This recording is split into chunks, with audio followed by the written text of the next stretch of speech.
नमस्कार, स्वागत है आपका। आपके साथ मैं हूं ममता तिवारी। आप देख रहे हैं प्रदेश का सबसे भरोसेमंद news channel India news Uttar Pradesh Uttarakhand. 2024 के लोकसभा चुनावी पिच अभी से सजनी लग गई है और सभी पार्टियां अपने अपने स्तर पर तैयारियां पुरजोर तरीके से करने लगी हैं। वहीं देश में सत्ताधारी बीजेपी पार्टी ने भी 2024 के लोकसभा चुनाव को लेकर अपनी कमर कस दी है। 2024 में 300 प्लस करने को लेकर प्रधानमंत्री नरेंद्र मोदी ने चुनावी शंखनाद का आरंभ मध्य प्रदेश से कर दिया है, क्योंकि 2023 के अंत में राजस्थान, तेलंगाना, मिजोरम, छत्तीसगढ़ और मध्य प्रदेश में विधानसभा चुनाव होना है। इसी को लेकर बीजेपी ने बूथ स्तर पर तैयारियां शुरू कर दी है। प्रधानमंत्री नरेंद्र मोदी ने मध्य प्रदेश से मेरा बूथ सबसे मजबूत अभियान की शुरुआत कर दी है। प्रधानमंत्री नरेंद्र मोदी ने मेरा बूथ सबसे मजबूत संवाद में लगभग 3000 बूथ एक्सपर्ट और 10 लाख बूथ कार्यकर्ताओं को चुनावी जीत का मंत्र दिया है। वहीं 2023 में होने वाले विधानसभा चुनाव और 2024 के लोकसभा चुनाव को लेकर बीजेपी ने 64,000 से अधिक बूथ पर बूथ प्रभारी और पन्ना प्रमुखों की नियुक्ति भी कर दी है। मेरा बूथ सबसे मजबूत संवाद कार्यक्रम में प्रधानमंत्री ने संबोधित करते हुए कार्यकर्ताओं को क्या जीत के मंत्र दिए, आपको सुनाते हैं। तैयार किया भाई, आपको आंगनवाड़ी में चक्कर काटना है और क्या करना है, किसी न किसी नए साथी को ले जाओ। अगर खजूर की सीजन है, आंगनवाड़ी में जाकर हर एक बच्चे को 2-2 खजूर खिला दो। अगर बेर की सीजन है, आंगनवाड़ी के बच्चों को जाकर के 2-2 बेर खिला दो। अगर कोई अच्छी टॉफी आ गई है, 2-2 टॉफी जाके, न्यूट्रिशन का प्रॉब्लम भी सॉल्व होगा, उन गरीब परिवारों से भी दोस्ती बन जाएगी और इस इलाके में कोई जाने या न जाने आप निकलेंगे, हर बच्चा आपको जानता होगा। ये बहुत बड़ी ताकत बन जाती है साथियों।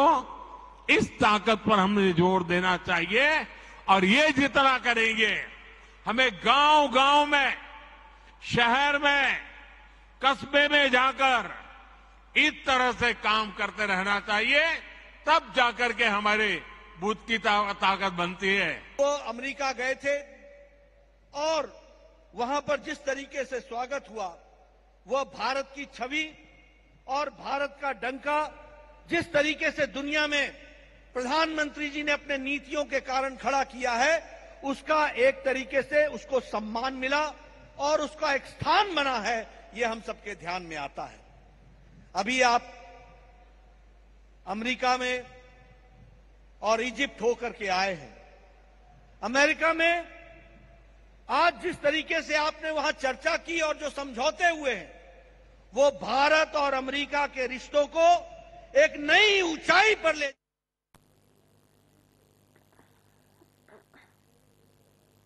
वहीं यूपी में भी बीजेपी 2024 के लोकसभा चुनाव की तैयारी में जुटी हुई है। प्रधानमंत्री नरेंद्र मोदी ने भी मेरा बूथ सबसे मजबूत कार्यक्रम की शुरुआत कर दी है। सपा और कांग्रेस ने भी चुटकी लेनी शुरू कर दी है। क्या कुछ कहा, आपको सुनाते हैं। 5वें साल प्रधानमंत्रित्व काल में नरेंद्र मोदी नारा दे रहे हैं, वही मेरा बूथ सबसे मजबूत। मोदी जी, आप ये कब नारा देंगे, मेरा यूथ सबसे मजबूत, मेरी जीडीपी सबसे मजबूत, मेरा किसान सबसे मजबूत, मेरा जवान सबसे मजबूत, मेरी छात्र महिलाएं सबसे मजबूत, मेरे देश का गरीब सबसे मजबूत। कब नारा देंगे? अब तो आपकी विदाई का समय आ गया। अगर आज भी आप अपने बूथ स्तर की मजबूती और सरकार बनाने की बात पे अडिग हैं, तो निश्चय ही इस देश का बंटाधार कर दिया आपने और आपकी सरकार। भारतीय जनता पार्टी हर समय चुनावी मूड में रहती है, लेकिन चुनाव किस लिए जीतते हैं? जनता के लिए काम करने के लिए, बेरोजगारी दूर करने के लिए, देश को मजबूत करने के लिए। उन सभी मुद्दों पर तो भारतीय जनता पार्टी हर मोर्चे पर विफल है। 45 साल में सबसे ज्यादा बेरोजगारी है, महंगाई चरम पर है। जो 400 के गैस सिलेंडर को महंगा बताते थे, आज वो 1200 का बेच रहे हैं। 60 रुपए वाला पेट्रोल 100 रुपए में बेचा जा रहा है। नौजवान आज दिन पर दिन ठोकरे खा रहा है, लेकिन उसको रोजगार नहीं मिल रहा।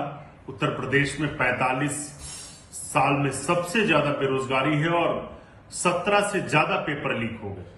तो चुनाव तो आप जीतने की बात करते हैं, आप वोट मांगते हैं, लेकिन आप ये तो बताइए कि आपने देश को दिया क्या। 5वें साल प्रधानमंत्रित्व काल में चुनावी शंखनाद आज प्रधानमंत्री नरेंद्र मोदी ने कर लिया है, जिसका नाम मेरा बूथ सबसे मजबूत कार्यक्रम रखा गया है और चुनाव से पहले बूथ मैनेजमेंट पर पूरा जोर दिया गया है। 3000 बूथ एक्सपर्ट को पीएम का जीत का मंत्र और 10 लाख बूथ कार्यकर्ताओं को संबोधित पीएम ने किया है। एमपी के 64,000 बूथ पर बूथ प्रभारी पन्ना प्रमुख जो है वो नियुक्त किए गए हैं। तो फिलहाल आपको हम जानकारी दे रहे हैं कि मेरा बूथ सबसे मजबूत जो कार्यक्रम है उसकी शुरुआत आज प्रधानमंत्री नरेंद्र मोदी ने खुद कर दी है। मध्य प्रदेश से इसकी शुरुआत की गई है, जहां पर बूथ स्तर पर कार्यकर्ताओं को जीत का मंत्र प्रधानमंत्री नरेंद्र मोदी की ओर से दिया गया है। 2024 और मध्य प्रदेश में होने वाले 2023 के चुनाव के लिए इसे सबसे मजबूत माना जा रहा है। तो अभी तक 3000 बूथ एक्सपर्ट को पीएम का ये जीत का मंत्र है। वहीं आपको बता दें 10 लाख बूथ कार्यकर्ताओं को इस दौरान प्रधानमंत्री नरेंद्र मोदी ने संबोधित किया है। मध्य प्रदेश के 64,000 बूथ पर बूथ पन्ना प्रमुख और ये सब तैयार किए जाएंगे। तो मेरा बूथ सबसे मजबूत कार्यक्रम का नाम रखा गया है और क्योंकि बीजेपी का पूरा फोकस है कि किस तरीके से आने वाला जो लोकसभा चुनाव है वो जीता जाए, क्योंकि दूसरी तरफ अगर हम देखें तो विपक्ष अपनी एक बड़ी रणनीति तैयार कर रहा है, एक तीसरा मोर्चा तैयार किया जा रहा है जो साफ तौर पर भारतीय जनता पार्टी को सत्ता से बेदखल करने के लिए तैयार हो रहा है, जिनका मकसद है कि किस तरीके से भारतीय जनता पार्टी को हर मोर्चे पर विफल किया जाए और सत्ता पर काबिज हुआ जाए। लेकिन इसके लिए भी भारतीय जनता पार्टी अपनी तैयारियों के साथ आगे बढ़ रही है और बूथ लेवल तक कार्यकर्ताओं को प्रधानमंत्री नरेंद्र मोदी संबोधित कर रही हैं। तो आप समझ सकते हैं कि किस तरीके से भारतीय जनता पार्टी ने अपनी रूपरेखा को तैयार कर लिया है और किस तरीके से आने वाले समय में भारतीय जनता पार्टी का काम रहने वाला है। प्रधानमंत्री नरेंद्र मोदी ने आज अपना संबोधन दिया और संबोधन में प्रधानमंत्री ने कई बड़ी बातों का जिक्र करते हुए प्रधानमंत्री नजर आए, क्योंकि मेरा बूथ सबसे मजबूत कार्यक्रम आज प्रधानमंत्री नरेंद्र मोदी ने भोपाल से जो है कार्यक्रम की शुरुआत की है और देश भर के 10 लाख बूथ और 12,000 मंडलों में एलईडी स्क्रीन पर प्रधानमंत्री नरेंद्र मोदी कार्यकर्ताओं की डिजिटल रैली को संबोधित किए हैं और इसके साथ ही बूथ पर काम करने वाले देश भर के 3,000 कार्यकर्ताओं को भोपाल में बुलाया गया और उनके साथ पीएम मोदी प्रत्यक्ष बातचीत भी करेंगे और इस कार्यक्रम में शामिल होने के लिए पहले से ही भाजपा के राष्ट्रीय अध्यक्ष जेपी नड्डा पहुंचे हुए थे। तो मेरा बूथ सबसे मजबूत कार्यक्रम के राष्ट्र निर्माण के संकल्प को नई ऊर्जा प्रदान करेगा, प्रधानमंत्री नरेंद्र मोदी ने अपने संबोधन के दौरान कहा। और प्रधानमंत्री नरेंद्र मोदी ने कार्यकर्ताओं से कहा कि जनता से जुड़ाव रखें। मध्य प्रदेश की धरती का भाजपा को दुनिया का सबसे बड़ा दल बनाने में सबसे बड़ी भूमिका है। ऊर्जावान मध्य प्रदेश की धरती पर मेरा बूथ सबसे मजबूत कार्यक्रम का हिस्सा बनते हुए हृदय से आनंद आ रहा है।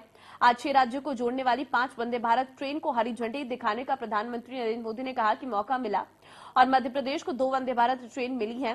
तो फिलहाल आपको हम जानकारी दे रहे हैं कि मेरा बूथ सबसे मजबूत कार्यक्रम जो है वो भोपाल से आज उसकी शुरुआत की गई है और प्रधानमंत्री ने कहा कि हमारे कर्मठ कार्यकर्ताओं के राष्ट्र निर्माण के संकल्प को नई ऊर्जा प्रदान ही करेगा। भाजपा की सबसे बड़ी ताकत आप हैं, पीएम ने कहा। मैं पार्टी अध्यक्ष जेपी नड्डा, केंद्रीय नेतृत्व, मध्य प्रदेश नेतृत्व का आभार व्यक्त करता हूं क्योंकि मैं 10 लाख कार्यकर्ताओं को संबोधित कर रहा हूं। इसका जिक्र पीएम मोदी करते हुए नजर आए।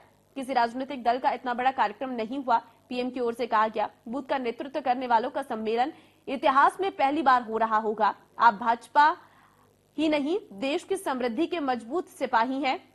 दल से बड़ा देश है। ऐसे कर्मठ कार्यकर्ताओं से बात करना सौभाग्य की बात है। उन्होंने कार्यकर्ताओं को संबोधित करने से पहले उनसे संवाद भी किया। चलिए, मेरा बूथ सबसे मजबूत, ये बीजेपी का फोकस है इस वक्त। इसी पर चर्चा कर लेते हैं। खास मेहमान का पैनल हमारे साथ है, जिसमें दीपक सोनकर बीजेपी से प्रवक्ता, अभिषेक वाजपेयी समाजवादी पार्टी से प्रवक्ता और मलिक जावेद अंसारी कांग्रेस से प्रवक्ता हमारे साथ है। सबसे पहले दीपक सोनकर जी, पहला सवाल आपसे ही रहेगा। मेरा बूथ सबसे मजबूत, क्या क्या फोकस है इस कार्यक्रम के जरिए, क्योंकि बूथ स्तर तक आज प्रधानमंत्री नरेंद्र मोदी ने संवाद किया है बूथ स्तर पर मौजूद कार्यकर्ताओं के साथ, क्योंकि कार्यकर्ताओं के साथ जितनी मजबूती के साथ भारतीय जनता पार्टी का संपर्क है, इससे कहीं ना कहीं भारतीय जनता पार्टी को फायदा जरूर हुआ है। लेकिन आने वाले 24 के लिए ये कार्यक्रम कितना आपको लगता है कि जनता इससे जुड़ पाएगी इस कार्यक्रम से और बूथ स्तर पर कार्यकर्ता जनता से कोऑर्डिनेट कर पाएगा? देखिए, भारतीय जनता पार्टी ही ऐसी पार्टी है जिसका कार्यकर्ता 365 दिन और 12 महीने जनता के बीच में रह करके संगठन के कार्य को और सरकार की योजनाएं जनता तक कैसे पहुंचे, इसको लेकर के कार्य करता है। और रही बात बूथ पर कार्य करने की, ये बूथ की योजनाओं को लेकर के लगातार अलग अलग प्रकार के कार्यक्रम भी हमारे किए गए। संपर्क अभियान के निमित्त के भी तहत, योग दिवस के तहत भी हर बूथ स्तर पर कार्यक्रम किए गए। मगर जिस तरीके से आज देश के प्रधानमंत्री आदरणीय नरेंद्र मोदी जी ने देश भर के 10 लाख से ज्यादा कार्यकर्ताओं को इस संबोधन में एक मार्गदर्शन देने का कार्य किया है कि किस तरीके से हम अपने बूथ को मजबूत कर सकें, किस तरीके से अपने बूथ पर रहने वाले कार्यकर्ताओं को जनता कर उनके लाभार्थी की योजना के साथ और उस सरकार की योजना उस बूथ पर रहने वाले कार्यकर्ता जनता तक पहुंची है कि नहीं पहुंची है, ऐसे सारे बूथ की योजनाएं हम अपनी पन्ना समिति के साथ साथ पन्ना प्रमो कर बूथ पर करने वाले आगामी चुनाव के कार्य कैसे हम अपने बूथ को मजबूत कर सकते हैं, जिससे उस बूथ को जीतने की रणनीति क्या हो सकती है, उस बूथ पर जीत हासिल करने का तरीका क्या हो सकता है, इसको लेकर के देश। लेकिन अगर भारतीय जनता पार्टी ने इतना विकास का काम किया है दीपक सोनकर जी, तो फिर इतना बड़ा मेरा बूथ सबसे मजबूत कार्यक्रम करने की जरूरत क्या आन पड़ी? आप तो इतने लंबे समय से सत्ता में हैं और वैसे भी आप जनसंपर्क जन जन तक लोगों पहुंच रहे हैं, टिफिन बैठकें आपकी हो रही है, फिर ये मेरा बूथ सबसे मजबूत, क्या इसके साथ भी आपको लगता है कि इस तरीके से यूथ जुड़ेगा? देखिए, ये जो सरकार की बात है, जिस तरीके से हमने विकास की यात्रा 2014 से लगातार चलाने का कार्य किया है, जिस तरीके से देश की जनता का आशीर्वाद लगातार देश के प्रधानमंत्री नरेंद्र मोदी जी के साथ है, उत्तर प्रदेश के मुख्यमंत्री योगी आदित्यनाथ जी के साथ है, जिस तरीके से जनता ने 2014 में भी भारतीय जनता पार्टी को आशीर्वाद दिया, 17 में भी आशीर्वाद दिया, 22 में भी, 19 में भी आशीर्वाद दिया, तो जिस तरीके से मगर कहीं ना कहीं हमारा जो संगठन का कार्य है, ये हमारी एक निरंतर प्रक्रिया है। जो भारतीय जनता पार्टी का संगठन का स्ट्रक्चर है, वो निरंतर कार्य करने की प्रक्रिया है। जिस तरीके से संगठन को मजबूत करना और संगठन के कार्य पद्धति को, संगठन के सिद्धांतों को और संगठन के आगामी कार्यक्रमों को और संगठन के कार्य योजना को नीचे तक पहुंचाना, माने मंडल, बूथ, जिला, प्रदेश, क्षेत्र तक पहुंचाने का कार्य जो संगठन करता है, तो भारतीय जनता पार्टी करता है। इसी निमित्त हर महीने लगातार हमारे कार्यक्रम चलते हैं और इसी निमित्त ये मेरा बूथ और मेरा सबसे मजबूत वाला अभियान लेकर के चल रहे हैं। ठीक है, मलिक जावेद अंसारी, बीजेपी ने तो अपनी रणनीति तैयार कर दी है, बूथ बूथ तक कार्यकर्ताओं के साथ बातचीत प्रधानमंत्री खुद कर रहे हैं, और क्योंकि कार्यकर्ता एक पार्टी की नींव होते हैं, जब तक कार्यकर्ता खुद से खुश नहीं होंगे, प्रोत्साहित नहीं होंगे, तब तक पार्टी को कहीं पर भी जीत मिलना किसी भी राज्य में या किसी भी देश में ये संभव नहीं है। कांग्रेस की क्या तैयारी है? हमारी पूरी तैयारी है और लोकसभा चुनाव तो बहुत दूर है, पहले मध्य प्रदेश इनको हराएंगे, क्योंकि इन्होंने महाकाल कॉरिडोर में भी पैसे खा गए, 50% कमीशन की सरकार वहां पे चल रही है। लेकिन मेरा कहना इससे अलग है, प्रधानमंत्री का काम ये नहीं होता कि वो बूथ जाके मजबूत करे, ये भाजपा के अध्यक्ष का काम होता है कि वो बूथ मजबूत करे। प्रधानमंत्री का काम होता है कि वो आसाम को मजबूत करे। आसाम में 20 जिलों में बाढ़ आ रही है। दीपक सोनकर जी, आपको पूरा समय दिया गया था, अब आप सुन लीजिए, एक बार बोला था, हिम्मत सुन लीजिए, उसके बाद बात करिएगा, पहले सुन लीजिए। करिएगा। प्रधानमंत्री का काम होता है देश को मजबूत करने का। आसाम में 20 जिलों में बाढ़ आई हुई है, 5 लाख से ज्यादा लोग प्रभावित है, उसको मजबूत करना था। प्रधानमंत्री का काम होता है मणिपुर को मजबूत करना, जहां पे 2000 घरों को और धार्मिक स्थलों को फूंक दिया गया, वहां जाना चाहिए था प्रधानमंत्री को। 50,000 लोग कैंपों में ले रहे हैं, प्रधानमंत्री कह रहे हैं मेरा बूथ सबसे मजबूत। शर्म की बात है, दुर्भाग्यपूर्ण है देश का, जो देश को ऐसे प्रधानमंत्री मिले जो हर पल 9 सालों में केवल प्रचार का काम कर रहे हैं, प्रसार का काम कर रहे हैं। देश के लिए काम करिए। कब तक आप ये प्रचार करते रहोगे? आपको लोगों की फ्रीडम, वो प्रधानमंत्री हमारे देश के जो एक खिलाड़ी की उंगली टूट जाती है तो उस पर ट्वीट कर देते हैं। 110 लोग मौत के घाट उतार दिया गया मणिपुर में, एक ट्वीट नहीं आया प्रधानमंत्री का। बहुत शर्मनाक है अगर प्रधानमंत्री प्रचार कर रहे हैं। सबसे पहले आसाम को देखना चाहिए, मणिपुर को देखना चाहिए। ठीक है, दीपक सोनकर जी जवाब फटाफट।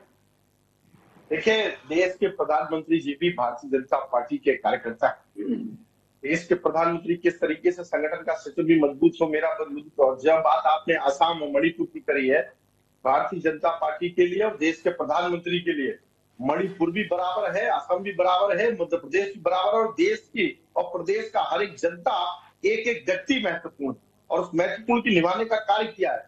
मगर मैं आपसे मलिक जी पूछना चाहता हूं कि आपको 70 वर्षों तक देश की जनता ने आशीर्वाद दिया, उन 70 वर्षों में आपने देश की जनता को क्या देने का कार्य किया? केवल घोटालों की सूची तैयार करने का कार्य किया। और किस तरीके 2G घोटाला, 4G घोटाला, 3G घोटाला, जीजा जी घोटाला, ऐसे बहुत सारे जी वाले घोटाले जो देश की जनता को देने का कार्य किया। वो जिस तरीके से लगातार आज देश के अंदर जो विकास का कार्य हुआ है, जनता परफॉर्मेंस को देख रही है। इनको भी समझना पड़ेगा, हमारे भाई को भी समझना पड़ेगा, ये जनता परफॉर्मेंस को देख रही है। किसने कितनी योजनाओं से जोड़ने का काम किया और कितने जनता के गरीब कमाई को भ्रष्टाचार से लिप्त अपनी झोली और कोठी भरने का कार्य। जी जवाब दे दूं ममता जी? चलिए ठीक है, मलिक जी आप फटाफट जवाब दीजिए, उसके बाद मैं अभिषेक वाजपेयी जी के पास जाऊंगी। फटाफट। ठीक है, इन्होंने आरोप लगाया 70 सालों में हमने क्या किया, 70 सालों में जो हमने किया वो आप बेच रहे हो। नेशनल मोनेटाइजेशन पाइपलाइन स्कीम के अंतर्गत आप 6 लाख करोड़ की संपत्ति बेच रहे हो। 100 लाख करोड़ का प्रधानमंत्री जी ने कर्ज ले लिया 9 सालों में। ये काम किया आपने? ये काम क्या है? कौन सी चीज नहीं बेची आपने? पोर्ट बेच दिया, रेलवे बेच दिया, एयरपोर्ट बेच दिया, सारी चीज तो बेच दी, रेल तक प्राइवेट कर दी। आपने, प्रधानमंत्री ने लाल किले से कहा था 2022 तक किसानों की आय दुगनी हो जाएगी, हुई? लागत दुगनी हो गई है। आपने कहा था हर गरीब आदमी को पक्का मकान मिल जाएगा लाल किले से, क्या मिला? लोगों के घर जलाए जा रहे हैं मणिपुर में। मैं आप 70 साल कर रहे हो। इन्होंने कहा कि प्रधानमंत्री भाजपा के कार्यकर्ता है, पहले ये प्रधानमंत्री कार्यकर्ता है। प्रधानमंत्री योजना कैसे गरीबों तक पहुंची है, काम करना नहीं होता है, प्राथमिकताएं। ठीक है, अब अभिषेक जी के पास चलते हैं। अभिषेक जी, बीजेपी एक तरफ मेरा बूथ सबसे मजबूत ये कार्यक्रम चला रही है, दूसरी तरफ अगर मैं देखूं तो विपक्ष अपनी एकता के लिए एक नई रणनीति मोर्चा तैयार किया जा रहा है। दीपक सोनकर जी, मलिक जी, ठीक है, आप दोनों की आवाज सुन ली हम लोगों ने, आप दोनों की बातें सुन ली, जरा शांत हो जाइए। ठीक है दीपक सोनकर जी, बहुत समय मिल गया, ठीक है, औरों की बात भी सुन लीजिए जरा। अभिषेक वाजपेयी जी, ये मेरा बूथ सबसे मजबूत कार्यक्रम भारतीय जनता पार्टी का चल रहा है, और बात अगर समाजवादी पार्टी की करूं तो समाजवादी पार्टी की तरफ से किस तरीके से आने वाले चुनाव के लिए तैयारियां की जा रही है, और क्योंकि कार्यकर्ताओं के साथ जिस तरीके से अभी दीपक सोनकर जी ने कहा है, क्योंकि प्रधानमंत्री भी भारतीय जनता पार्टी के एक कार्यकर्ता है, इसलिए उनकी तरफ से इस कार्यक्रम को शुरू किया गया है। भारतीय जनता पार्टी का ये कार्यक्रम है ताकि बूथ स्तर पर कार्यकर्ता की मजबूती की जा सके और कार्यकर्ताओं को एकजुट किया जा सके। धन्यवाद। मुझे तो लगता है कि दोनों लोगों के चक्कर में आप समाजवादी पार्टी को भूल ही गए। नहीं ठीक है, अब आपका मतलब आप आराम से। नहीं बिल्कुल। देखिए, सबसे बड़ी बात तो मैं हमारे मित्र दीपक भाई के लिए एक छोटी सी लाइन कहूंगा। जुबा मिस्री नजर पैनी बड़े सातिर लुटेरे हैं, जुबा मिस्री नजर पैनी बड़े सातिर लुटेरे हैं, उजाला ओढ़ के चलते हैं फितरत से अंधेरे हैं, जरा बच के तू चल, जरा बच के तू चल, इनसे ये कातिल तो नहीं लेकिन तेरे मुंह पर तेरे हैं, मेरे मुंह पर मेरे हैं। अभी हमारे दीपक भाई ने कुछ चीजें बोली कि बूथ पर मजबूत कर सके, बूथ को मजबूत कर सके, हर एक व्यक्ति को अपने मजबूत कर सके।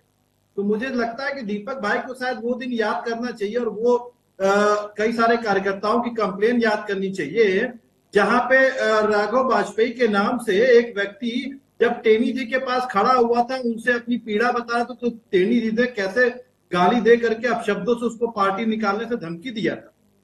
उस बूथ के व्यक्ति से पूछना चाहिए जहां पे वो न्याय मांगने के लिए जाता है भारतीय जनता पार्टी के किसी विधायक या नेता के पास, उसको न्याय नहीं मिलता, उसको दुत्कार करके भगा दिया जाता है, उससे पूछना चाहिए।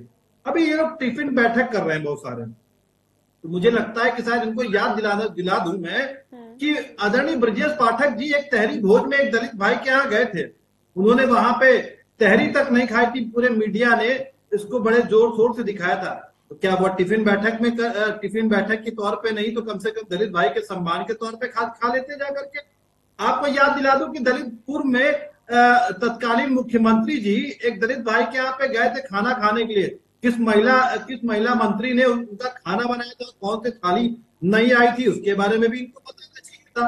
अभी इन्होंने कहा कि देश की जनता का, एक प्रधानमंत्री जी के लिए देश की जनता जो है उसका हर एक व्यक्ति बहुत इंपॉर्टेंट फैक्टर अदा करता है, लेकिन इनको यह भी बताना चाहिए कि जहां पे हमारी आन बान शान महिलाएं, अब भी एक महिला है जो न्याय मांगने के लिए मांगती रह गई, सड़क पे उनको पीटा गया, दुत्कारा गया, शब्दों से प्रेरित किया गया, उस क्रियान्वित किया गया, तो प्रधानमंत्री जी ने आज तक उनके बारे में एक शब्द भी नहीं कहा। स्वयं इनकी महिला नेत्री से जब पत्रकार भाइयों ने प्रश्न पूछा तो वो भागती हुई नजर आई। बहुत सारी इनकी महिला नेत्रियों से जब प्रश्न किया गया तो वो मुंह छिपाती घूमती आई। तो कौन से लोगों की बात करते हैं ये? मुझे तो नहीं समझ में आता कि भारतीय जनता पार्टी क्योंकि दोहरे चरित्र की पार्टी है तो हमेशा दोहरे चरित्र की बात करती है। अभी इन्होंने दीपक भाई ने जब बात कही तो मुझे लगता है कि इनको याद दिलाना, मुझे दिला दूं कि प्रधानमंत्री जो होता है, जब वो प्रधानमंत्री के पद पे बैठता है तो वो किसी पार्टी का कार्यकर्ता बाद में होता है, पहले वो देश का प्रधानमंत्री होता है।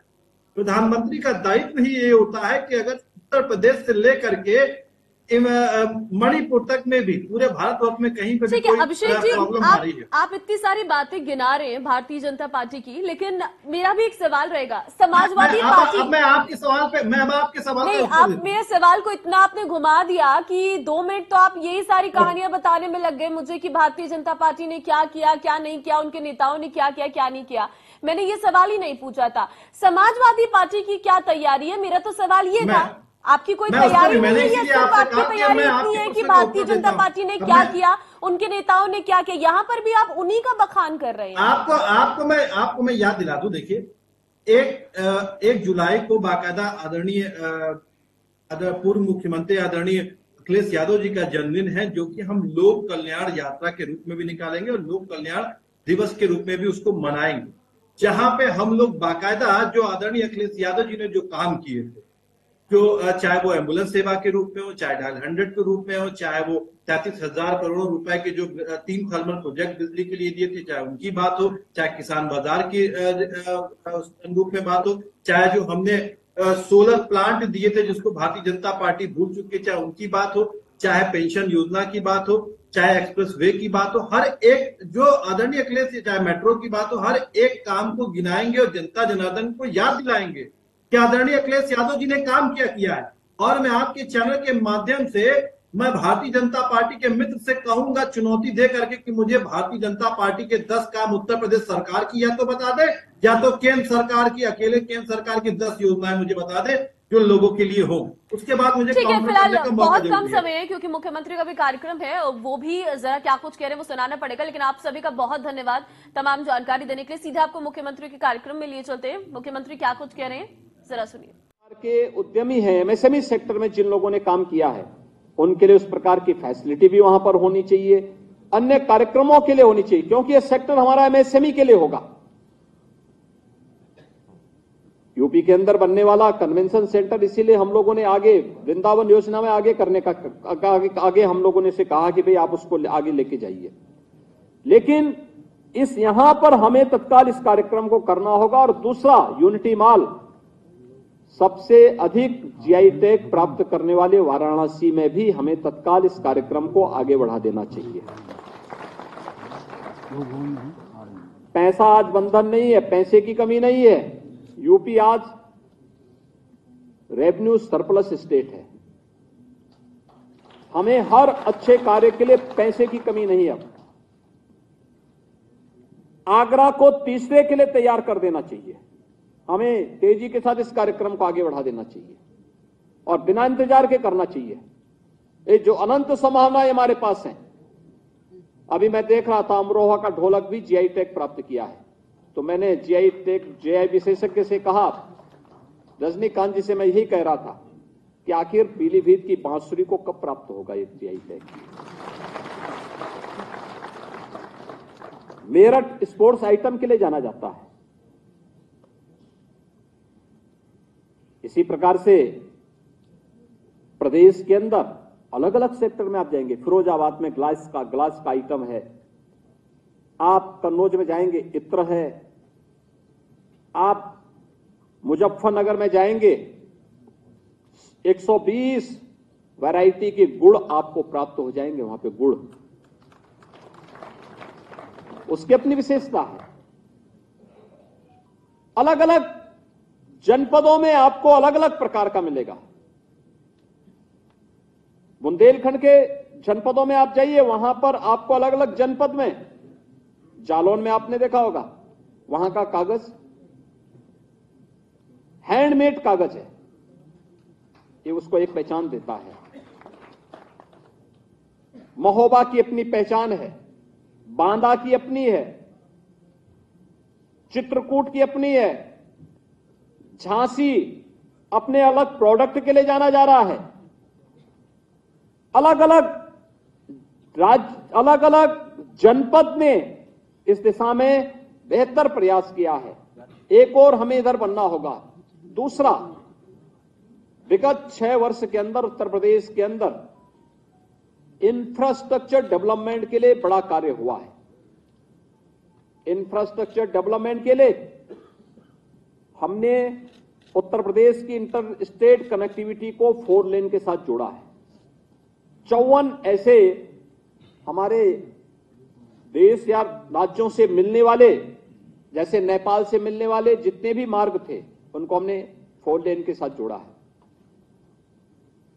बिहार, झारखंड, छत्तीसगढ़, मध्य प्रदेश, राजस्थान, हरियाणा, उत्तराखंड, दिल्ली, इन सभी राज्यों से जो भी हमारी सड़क की कनेक्टिविटी थी वो 4 लेन के साथ जुड़ी हुई है। अगर हम मार्गों पे पैसा खर्च कर रहे हैं, सड़क कनेक्टिविटी पे पैसा खर्च कर रहे हैं, आखिर उसको यहां के व्यवसाय को बढ़ाने में भी उपयोग किया जाना चाहिए। वो केवल आवागमन के लिए नहीं, इन क्षेत्रों में भी कुछ क्लस्टर हम लोग एमएसएमई के विकसित कर सकते हैं, करवा सकते हैं। उत्तर प्रदेश वर्तमान में एक्सप्रेस हाईवे के रूप में प्रधानमंत्री जी उत्तर प्रदेश को संबोधित करते हैं। एक्सप्रेस हाईवे, पूर्वांचल एक्सप्रेसवे आदरणीय प्रधानमंत्री जी के कर कमलों से राष्ट्र को समर्पित हो चुकी है। प्रदेश की राजधानी लखनऊ से बिहार के कोने को बक्सर तक छूने का कार्य यह पूर्वांचल एक्सप्रेसवे कर रही है। हमें एमएसएमई के कुछ क्लस्टर इसमें भी विकसित करने चाहिए। बुंदेलखंड एक्सप्रेसवे, प्रधानमंत्री जी के कर कमलों से यह भी राष्ट्र को समर्पित हो चुकी है, इसमें भी कुछ क्लस्टर विकसित होने चाहिए। गंगा एक्सप्रेसवे निर्माणाधीन है। इसी दौरान एमएसएमई क्लस्टर विकसित करने के लिए हमें कहां पर किन कार्यों को प्रोत्साहित करना है, उसके लिए अभी से भूमि चिन्हित करके उसके लिए अभी से हम कार्रवाई अपनी प्रारंभ कर दें। इस समय जमीन सस्ती भी मिल जाएगी और इस कार्यक्रम को हम आगे बढ़ा सकते हैं। हर जनपद में कॉमन फैसिलिटेशन सेंटर को आगे बढ़ाना, और मैं तो बहुत पहले से कह रहा हूं, डिजाइनिंग इंस्टीट्यूट के साथ साथ पैकेजिंग इंस्टीट्यूट को यहां पे स्थापित करना, यहां पे अन्य हम टेक्नोलॉजी के साथ जोड़ने की कार्रवाई। हमारे पास आईआईटी कानपुर है, एकेटीयू लखनऊ में है, मदन मोहन मालवीय प्रौद्योगिकी विश्वविद्यालय गोरखपुर में है, एचबीटीयू कानपुर में मौजूद है। हमारे पास अच्छे विश्वविद्यालय हैं, टेक्निकल इंस्टीट्यूशंस हैं, आईएम लखनऊ है। हमें इनको टेक्नोलॉजी या नॉलेज पार्टनर के रूप में अपने साथ जोड़ करके देश और दुनिया की उन सभी संभावनाओं को हम लोगों को लेकर के आगे बढ़ना होगा। और कोई कारण नहीं कि अगर एमएसएमई सेक्टर आपका मजबूत है, आज मैं इस बात को मानता हूं, उत्तर प्रदेश में आज ग्लोबल इन्वेस्टर समिट जो 10 से 12 फरवरी के बीच में संपन्न हुआ, इस दौरान हमें निवेश के जो प्रस्ताव प्राप्त हुए, लगभग अब तक हमें 36 लाख करोड़ रुपए से अधिक के निवेश के प्रस्ताव प्राप्त हो चुके हैं। 36 लाख करोड़ रुपए से अधिक के, ये 36 लाख करोड़ के निवेश के प्रस्ताव ऐसे नहीं मिले। इस ऑफ डूइंग बिजनेस के लिए यहां पे रिफॉर्म हुए, कानून व्यवस्था की बेहतर स्थिति दी गई,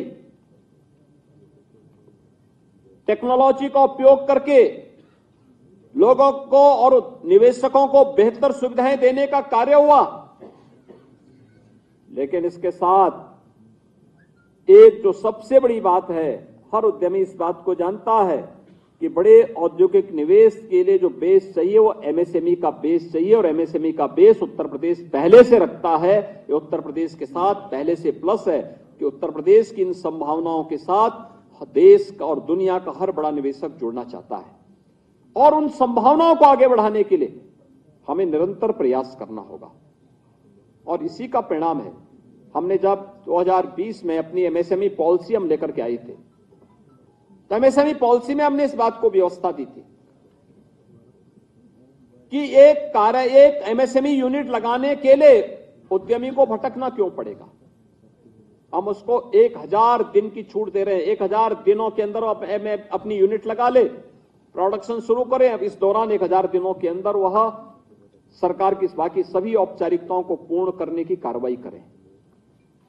ऐसा नहीं कि पहले वह करे, कार्यालयों के चक्कर लगाते रहे, सारी प्रक्रिया ऑनलाइन करे। बहुत सारी कार्रवाई को हमने डीम्ड कर दी है। आपने आवेदन किया, संबंधित कार्यालय ने कोई रिस्पांस नहीं किया है, आप अपने ये मान के चलिए कि आपको मिल गया है। और अगर कल कोई गलत होता है तो जिम्मेदारी आपकी कम उसकी ज्यादा होगी जिसने समय पर रिस्पांस नहीं किया। एमएसएमई पॉलिसी आपको सुविधा दे रही है। अभी उत्तर प्रदेश ने आपने देखा होगा कि प्लेज योजना के अंतर्गत प्राइवेट एमएसएमई पार्क स्थापित करने के 10 से लेके 50 एकड़ के क्षेत्रफल में ये निजी पार्क बनाने की एक बड़ी कार्रवाई को, अभिनव कार्यक्रम को आगे बढ़ाया है। यह अपने आप एक अद्भुत योजना है। ये पार्क हमारे, जो मैं एक्सप्रेस हाईवे बोल रहा हूं, यहां पे विकसित हो सकते हैं। ये पार्क इंटर स्टेट कनेक्टिविटी पे भी विकसित हो सकते हैं। 3 पार्कों की हमने सहमति दी और इसमें राज्य सरकार के स्तर पर प्रति एकड़ 50 लाख रुपए 1% वार्षिक ब्याज की दर पर उपलब्ध करवाने के कार्य भी इस पर सरकार के द्वारा प्रोत्साहन भी उपलब्ध कराने की कार्रवाई की जा रही है। एक बड़ी योजना है और मुझे लगता है कि अनंत संभावनाओं को आगे बढ़ा करके हम कार्य करेंगे तो न केवल उत्तर प्रदेश की अर्थव्यवस्था को एक नई जान देने में, बल्कि आदरणीय प्रधानमंत्री जी के विजन के अनुरूप $1 ट्रिलियन की इकोनॉमी को प्राप्त करने में हम सफल होंगे। आज यहां पे हमारे जितने भी बैंकर्स में उनका हृदय से अभिनंदन करूंगा कि उन्होंने पिछले 5-6 वर्षों के अंदर कोविड जैसी महामारी के दौरान लगातार हमें मदद की। और हमारे खासतौर पर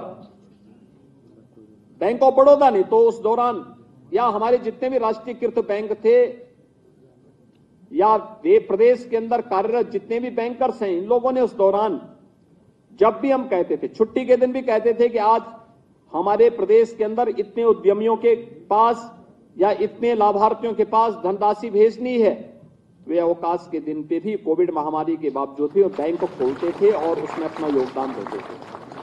परिणाम रहा, उत्तर प्रदेश का सीडी रेशो बढ़ा है। यानी जब हम लोग आए थे 2017 में, ये 46 से कम था। लोग ये मानते थे उत्तर प्रदेश में पैसा देने का मतलब डूबेगा। आज ऐसा नहीं है। आज तो उत्तर प्रदेश में जो पैसा लगाएगा उसका बिजनेस बढ़ेगा और यह 46 से बढ़कर के 54-55 तक पहुंचा है। और अगले 1 वर्ष के लिए मैंने टारगेट दिया है प्रदेश में सभी विभागों को कि हमें इसको हर हाल में 60 तक पहुंचाना है। सीडी रेशियो उत्तर प्रदेश का 60 तक पहुंचे। बैंकर्स इसमें अपना योगदान दें, राज्य सरकार इसमें अपना सहयोग करेगी, भरपूर सहयोग करेगी, बिजनेस आपका बढ़ेगा और रोजगार और स्वतः रोजगार हमारे नौजवानों को प्राप्त होगा। राज्य सरकार अपने नौजवानों के लिए बहुत कार्यक्रमों को लेकर के चली है। 2 करोड़ युवाओं को हम टैबलेट और स्मार्टफोन दे रहे हैं जिससे वो तकनीकी दिशा से सक्षम हो सके। हमारे वोकेशनल एजुकेशन के institution new age certificate course के साथ आगे बढ़ चुके हैं। हमारे technical institution new age courses के साथ आगे बढ़ चुके हैं।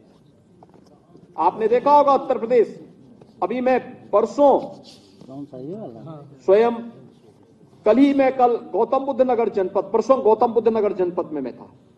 गौतम बुद्ध नगर जनपद में मैंने देश की सबसे बड़ी रोबोटिक फैक्ट्री का उद्घाटन किया है और उत्तर प्रदेश के ही हमारे नौजवान उस रोबोटिक फैक्ट्री में, कोई पॉलिटेक्निक पास किया था, किसी ने उत्तर प्रदेश के अंदर ही डिग्री ली और बीटेक की डिग्री लेने के बाद फिर वहां कार्य कर रहा है। बहुत सारे लड़के वहां इंटर्नशिप की योजना के साथ जुड़े हैं। और मैं आप सबसे कहूंगा, इंटर्नशिप की स्कीम, सीएम इंटर्नशिप और पीएम इंटर्नशिप की स्कीम हम लोगों ने इस समय जारी की है। हमारा प्रयास है 7.5 लाख नए जॉब हम इंटर्नशिप के माध्यम से क्रिएट करेंगे। इस मामले में हमारे उद्यमी आगे आए। हमारे एमएसएमई उद्यमियों ने बड़ा योगदान दिया हमें। जब कोरोना जैसी महामारी हमारे सामने आई थी, हमने उस समय कहा था हम उद्योग बंद नहीं होने देंगे, जो सप्लाई चेन हम लगातार बनाए रखेंगे। हमने कोविड हेल्प डेस्क बनाए, हमने वहां पर अन्य सुविधाएं देने में योगदान दिया। परिणाम था जब 40 लाख कामगार और श्रमिक उत्तर प्रदेश वापस आए थे, उनकी हमने स्किल मैपिंग करवा करके, और स्किल मैपिंग कराने के बाद फिर मैंने आह्वान किया था उस समय एमएसएमई विभाग से कि यह व्यक्ति बेरोजगार न रहने पाए। हमने पहले 15 दिन के लिए उनको राशन की सुविधा दी, राशन कार्ड भी बनवाए, लेकिन साथ साथ ये व्यवस्था दी कि जो व्यक्ति कार्य करना चाहेगा उसके लिए कार्य की कमी नहीं रहनी चाहिए। और मुझे प्रसन्नता है, लगभग हर यूनिट ने 1 या 2 लोगों को अपने यहां रख करके एक भी व्यक्ति को बेरोजगार नहीं रहने दिया, और उत्तर प्रदेश के अंदर ही 40 लाख लोगों को समाहित करके उनके हाथों को काम दिया।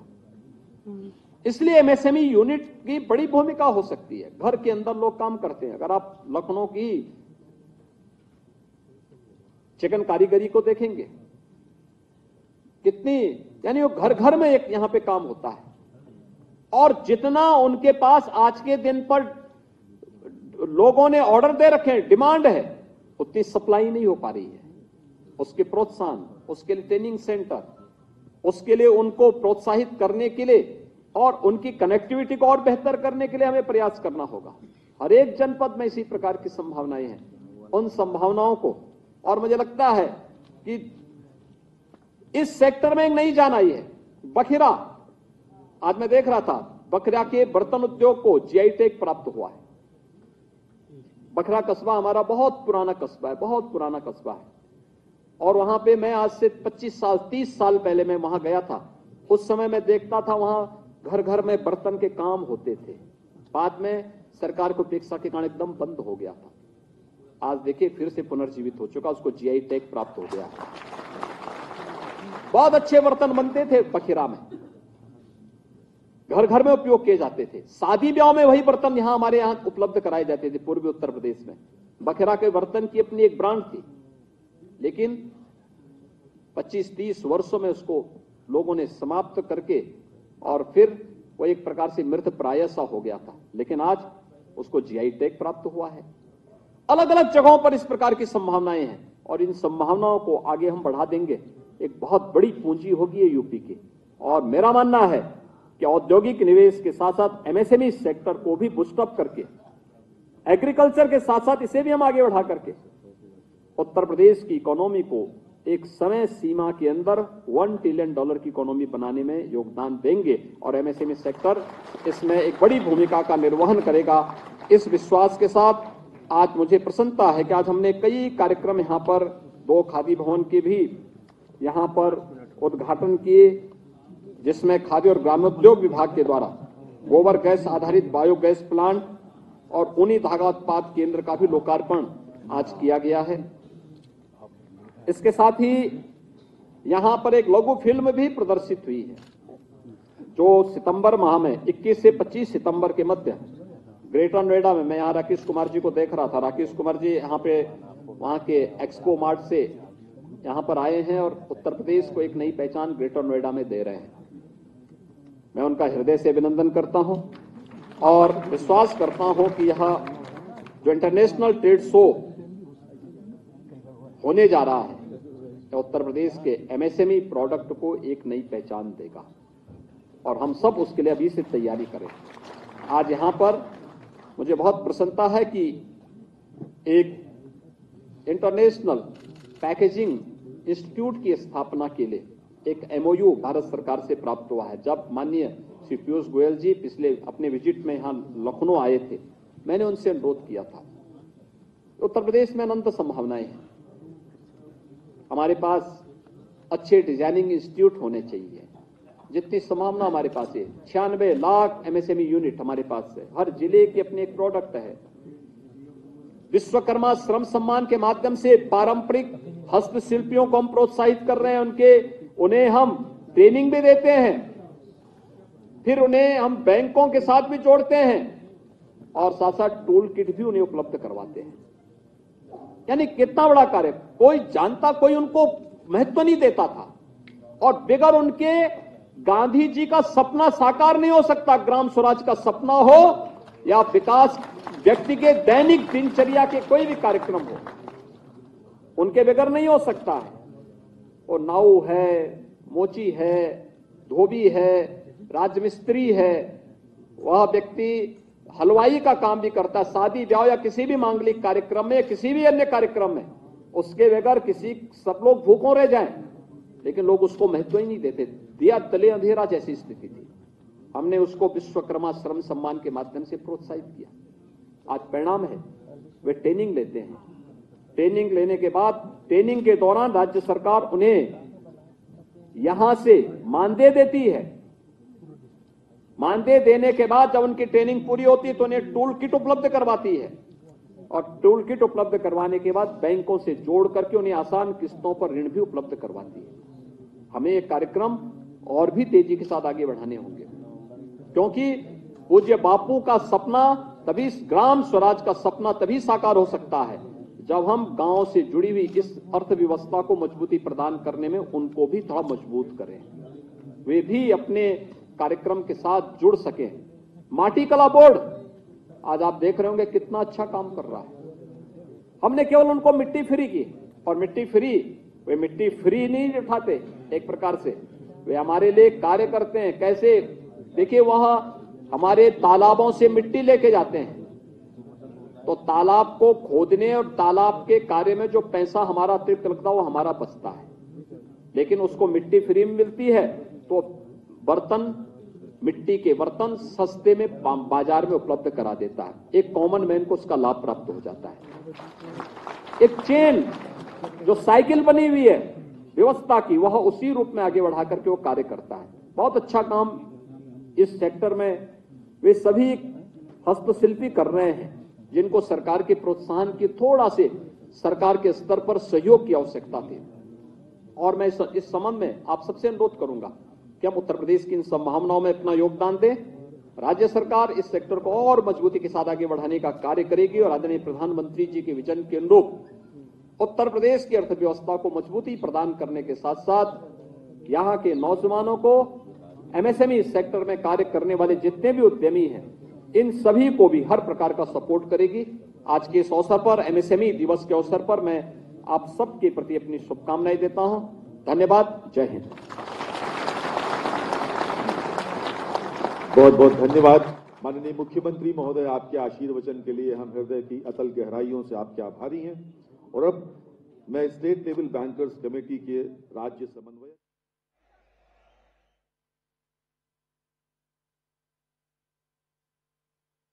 अध्यक्ष जेपी नड्डा, प्रधानमंत्री नरेंद्र मोदी हाथ हिलाकर कार्यकर्ताओं का मजबूत संवाद कार्यक्रम का आयोजन किया गया है। आप देख सकते हैं भाजपा अध्यक्ष जेपी नड्डा, प्रधानमंत्री नरेंद्र मोदी हाथ हिलाकर कार्यकर्ताओं का मजबूत संवाद कार्यक्रम का आयोजन किया गया है। आप देख सकते हैं।